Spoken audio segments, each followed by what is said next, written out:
debemos reconocer que tenemos instituciones de educación muy diversas en el país, muy heterogéneas y de diversa calidad, producto de un sistema que se expandió sin una regulación que permitiera prever problemas como los que hoy enfrentamos y que ciertamente requieren de una revisión profunda. En este contexto se requiere del diálogo y la participación de todos los expertos y actores para poder comenzar no solo a revisar y reiterar los diagnósticos, sino a formular acciones y tomar decisiones al respecto. ¿Cómo se aborda y cuál es el significado de la equidad cuando se hace referencia al sistema universitario en este contexto que hemos descrito? ¿Es suficiente observar las condiciones de acceso a la universidad o es preciso ampliar la mirada en este sentido? La incorporación de nuevos perfiles de alumnos, así como la proliferación de la oferta universitaria, plantea nuevos retos a la búsqueda de mayor equidad. ¿Cómo se compatibiliza esta masificación de la oferta de educación superior con la búsqueda de la calidad, por ejemplo? La presencia de universidades que respondan a distintas lógicas de acción y operan con altos niveles de centralización y autonomía supone un reto muy difícil a la autoridad pública, la que debe ordenar el sistema de obligaciones e incentivos para promover el avance de los objetivos. De este modo, es claro que la respuesta a estas preguntas no es trivial. No veo yo que haya una incompatibilidad entre un sistema de provisión mixta en educación superior, como el que creo yo que el país debe tener, y la existencia de unos estándares públicos de calidad.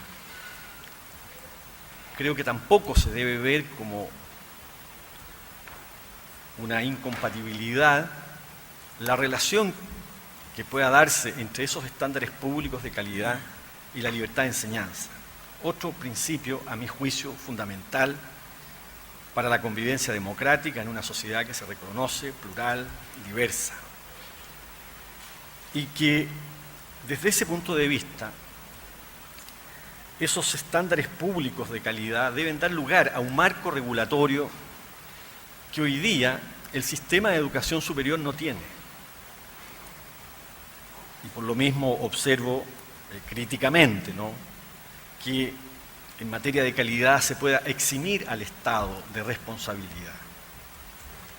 No es bueno, creo yo, o no es buena la afirmación que hay en el programa de la señora Evelyn Matei, en el sentido de que el Estado no puede ni debe asumir una responsabilidad como es el aseguramiento de la calidad en educación superior. Quizás se quiere decir otra cosa, pero lo cierto es que aquí hay una responsabilidad del Estado. Son más de 1.100.000 personas que no tienen el amparo y no tienen la protección de la ley, del derecho, del Estado, para, en definitiva, tener garantías frente a unos oferentes que además tienen propósitos, características, orígenes muy distintos. Que es bueno que a su vez haya esa diversidad de oferta en el sistema. De modo que la existencia de unos estándares públicos de calidad, a mí me parece también, es una prudente forma de garantizar la consolidación de un sistema de provisión mixta en educación. Yo creo que necesitamos como país tener un conjunto de principios ordenadores, reguladores. Algunos podrán actuar como normas jurídicas propiamente tal, con unos supuestos normativos y unas consecuencias normativas. En otros casos podremos hablar de principios o de directrices que orienten desde luego a los órganos de la administración, de modo que en la tarea de la formación educativa haya también unos objetivos nacionales y una responsabilidad del Estado. Luego también pienso que en educación superior debiera, y como educación en general, debiera estar garantizada la no existencia de lucro. La legítima retribución es absolutamente, creo yo, válida y es absolutamente compatible con un sistema en que no se permita el lucro en la educación, a propósito de esa actividad que es la educación. La educación superior no es un sector que se vaya a desarrollar en 4 años. en 4 años se pueden dar algunos pasos hacia una visión de largo plazo. Hay que pensar que en 4 años difícilmente una persona ingresa y egresa a una carrera. Un cambio curricular, la construcción de un edificio, la apertura de una nueva carrera, un nuevo campus. En 4 años es muy poco lo que se logra avanzar. Y uno de los problemas que hemos tenido históricamente en la educación superior en Chile es que como país no hemos contado con una estrategia de desarrollo de largo plazo al 2020 o al 2030, como encontramos en otras partes. Luego, discutir sobre la estructura, si no nos hemos puesto de acuerdo en la estrategia, es muy difícil.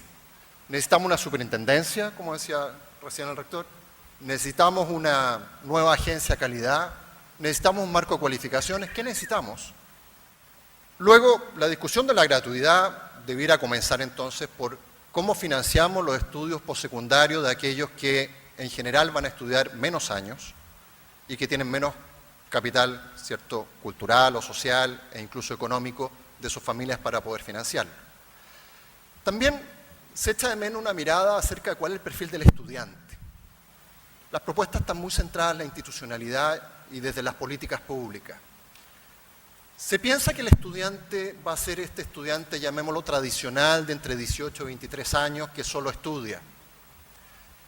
Y ese estudiante, la verdad es que, si alguna vez lo fue, ya no es el estudiante mayoritario en Chile. Al menos en el caso de los CFT y los IP, la mayoría de los alumnos estudia y trabaja al mismo tiempo. Cerca de la mitad de los alumnos estudian vespertino. Y la mayoría de los alumnos no accede a la educación superior directamente desde el cuarto medio. La minoría viene directamente del cuarto medio. Y es más de la mitad de los que están ingresando a la educación superior. El financiamiento castiga a la persona que estudia y trabaja. Porque si trabaja, cae fuera del tercer quintil de ingresos. Cualquiera sea el sueldo, si está por arriba del salario mínimo, lo más probable es que caiga fuera. Entonces el incentivo está a que no trabaje. Y muchas personas no se lo pueden permitir, no porque no tengan para financiar el arancel, sino porque no tienen para mantener su familia. Estos dos elementos, entonces, el acceso al financiamiento, los segundos de la calidad, me parecen centrales en una estrategia que requiera el país de cara a los próximos 10 o 20 años.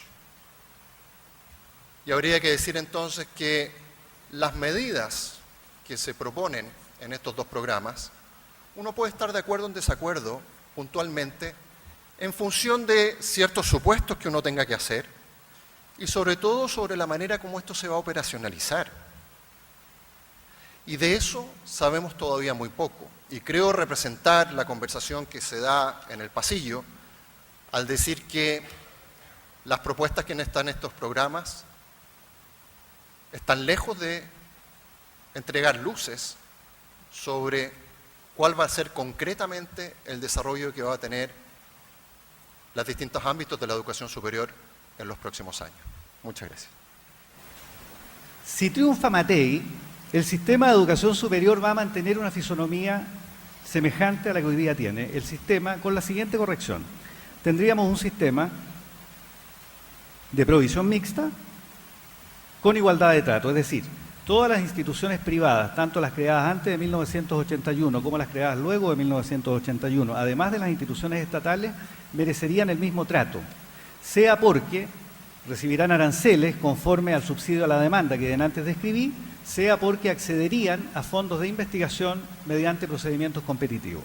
Ese sería el sistema. Si en cambio triunfa Bachelet, y lleva a cabo su programa, por supuesto, la fisonomía del sistema de educación superior sería distinta porque habría, en mi opinión, 3 tipos de instituciones claramente diferenciadas entre sí. 1 minuto. Muy bien. El primer tipo de instituciones serían las instituciones estatales que tendrían un trato preferente de parte del Estado y junto con ello adscribirían plenamente al sistema o programa de equidad que antes describí. Ese sería el primer tipo de instituciones. Habría luego un segundo grupo de instituciones que serían las instituciones privadas que adscribieran voluntariamente al programa de equidad que antes describí y que además podrían postular a fondos de investigación en alguna modalidad que habrá que definir. Y en tercer lugar, habría universidades íntegramente privadas, es decir, financiadas exclusivamente con la renta actual o futura de sus familias. Ese sería el mecanismo, ¿no? Me parece a mí, para ahora volver sobre la primera cuestión que planteé antes, en los 30 segundos que me deben quedar, que este debate es particularmente importante para la Universidad Católica, por la razón siguiente, porque la Universidad Católica, me parece, ha hecho un gigantesco aporte a la cultura pública de Chile. Eso nadie lo puede desmentir, y a la hora de contabilizar los bienes públicos que produce, no cabe ninguna duda que produce más bienes públicos relativamente que prácticamente todas las universidades del sistema, y todo eso hay que financiarlo y apoyarlo. Pero nada de eso, querría yo subrayar, conduce a la conclusión, en mi opinión errada, de que no hay que tratar de manera preferente a la Universidad de Chile. Ustedes son personas inteligentes y comprenden que una universidad confesional que promueve puntos de vista particulares no puede aspirar a que la promoción de esos puntos de vista, siquiera indirectamente, sea financiada con rentas generales. ¿Qué dirían ustedes si, no quiero ironizar demasiado, si una universidad de Jesucristo de los Santos de los Últimos Días de pronto requiriese subsidios con rentas generales? Nadie lo aceptaría. Un Estado democrático trata neutralmente esos puntos de vista. En consecuencia, yo creo que universidades como la Universidad Católica, cuya índole de espléndida universidad yo no pongo en absoluto en cuestión, debiera recibir, por supuesto, subsidios públicos en proporción a la gigantesca, si la juzgamos relativamente al sistema en Chile, cantidad de bienes públicos que produce, pero no en atención a su índole. Ese es todo mi punto respecto de la Universidad Católica, para que quede del todo claro. Bueno, muchísimas gracias. Ahora, hay algunos elementos que no puedo dejar pasar para corregir lo que ha dicho el rector Peña. Cuando uno define una universidad confesional, la verdad es que esta es una universidad pontificia y católica, pero no es confesional en el sentido de que nosotros no le preguntamos a nuestros estudiantes qué credo tienen. Y cuando nosotros después preguntamos encuestas de opinión libres, voluntarias y anónimas, el 61% de los estudiantes de esta universidad son católicos, lo mismo que puede uno hacer la encuesta en Alameda con Carmen a la gente que va pasando por la calle. El otro elemento que quisiera decir cuando se plantea de que si es natural tener el mismo trato o no, la verdad es que toda la vida la Universidad de Chile ha tenido el doble de trato que el que tenemos nosotros. La Universidad de Chile recibe el doble, exactamente el doble, o 2,3 veces aportes estatales que lo que recibe esta universidad.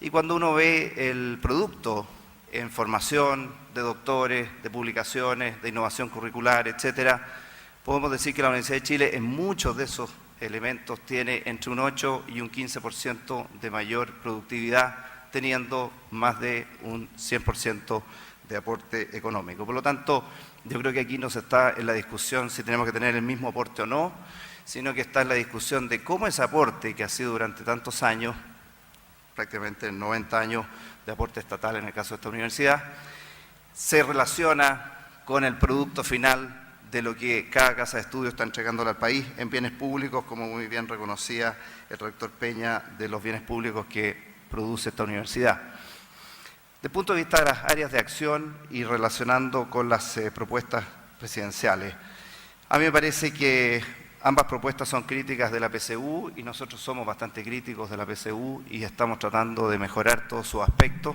por lo tanto en esas situaciones estamos en la misma medida.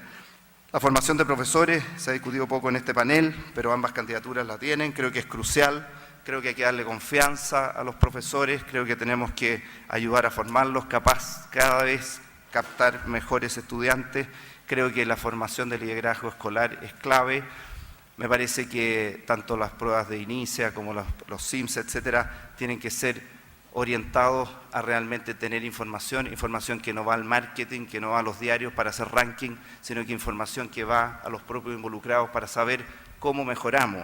Minuto, rector. Nosotros en esta universidad pensamos que el sentido de excelencia no es un sentido de comparación con el vecino o con otra universidad, sino que es comparación con uno mismo, cómo uno está haciendo su tarea cada vez mejor.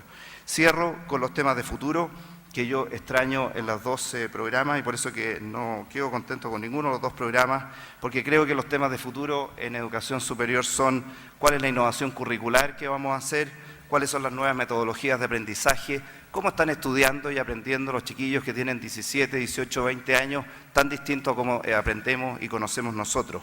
No se habla nada de eso. Me parece que la revolución que hay en las metodologías de aprendizaje en 5 años más va a ser completamente distinto a lo que sabemos hoy día. ¿Cuáles son los elementos de ética profesional que estamos enseñando?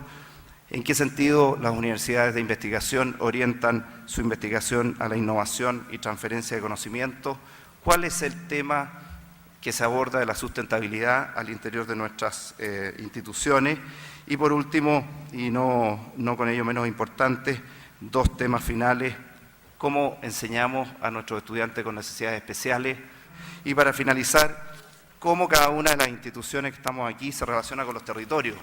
Nuestras universidades tienen que tener claro que tienen un compromiso no solamente con el país en general, sino que con los territorios donde están, con sus ciudades, con sus comunas, con sus barrios que están aledaños a sus campos. Creo que esa relación universidad-territorio, universidad-comunidad es muy importante destacar. Muchas gracias. En esta nueva etapa que estamos partiendo, la tercera etapa de Qualis, vamos a profundizar en la arquitectura del sistema, especialmente entrando en 2 temas. En el tema de la educación técnico-profesional, que siempre ha sido una de nuestras preocupaciones. Nosotros nos negamos a hablar solo de universidades, nosotros hablamos del sistema de educación superior, porque reconocemos que hay un 50% de los estudiantes que está en el sistema de educación técnico-profesional y del cual tenemos como país que preocuparnos. Hay otro tema del cual aquí también se habló, que es la vinculación del sistema de educación superior con el desarrollo regional. Aquí también está reflexionado. Y algo que que hemos estado siempre preocupados es del tema de los estudiantes, de esos estudiantes diversos de los cuales hablaban, de esos estudiantes que estudian y trabajan, de esos estudiantes que son muy distintos en cuanto a su bagaje cultural, a su historia de vida, a su historia familiar, y que hoy día están en nuestras aulas y de los cuales tenemos que preocuparnos, tenemos que hacernos cargo. Y por último, otro tema que nos une con CEPE es que partimos ya con un observatorio de políticas públicas que vamos a continuar durante estos 2 años. Queremos estar muy atentos a todos estos cambios que hoy día se han empezado a conversar. Cuando vayan sucediendo, invitarlos para poder discutirlos, poder comentarlos, poder clarificar nuestras ideas y tomarle el pulso a lo que esté pasando en relación a políticas públicas, especialmente de educación superior.